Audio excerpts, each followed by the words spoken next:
Terrorism has no caste, no creed, no religion.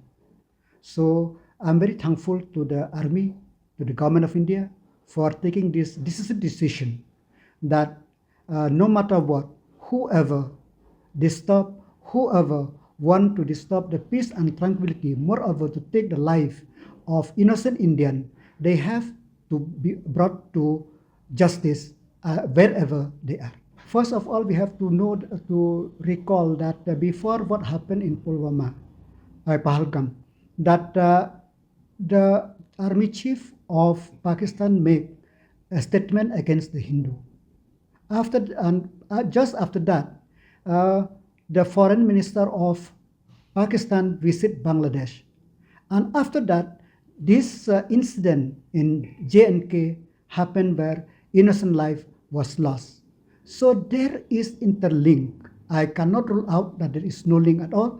There is interlink. So it is the duty of each and every citizen to be very vigilant.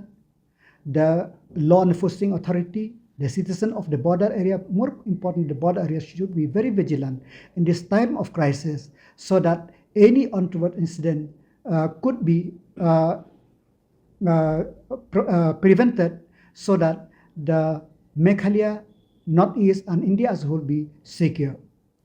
We cannot say that they are linked, but if you connect the dot from the statement of the army chief of Pakistan to the visit of the foreign minister of Pakistan to Bangladesh and to the incident which happened in J&K, you could draw some sort of conclusion that some dot is connecting.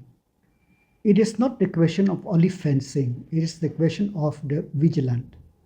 We have as many BSF outposts, we have many police outposts, or more importantly, in this time of crisis, the village defense party also should be activated, especially in the border area, to see that if there is any suspicious people which intrude into our border with ill intentions and border fencing, yes, of course, some of the border could not be fenced due to some land issue and some loss of livelihood of the people. So I request that the government of India should look into this remaining part of the unfenced border in such a way how to compensate the people so that the fencing could go smoothly.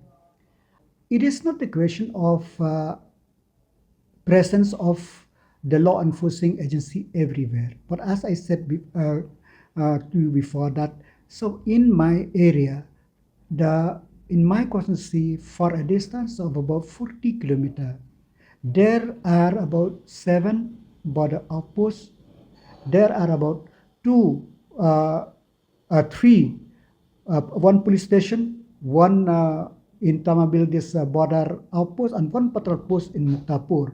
And more importantly, what is important, as I said before, is that we have to work together with the residents of the people. The residents of the border areas in this time of crisis should join hand to be more vigilant so that report anything to the law enforcing agency so that the matter so that they could prevent anything. Because as I said, no matter how much now with the communication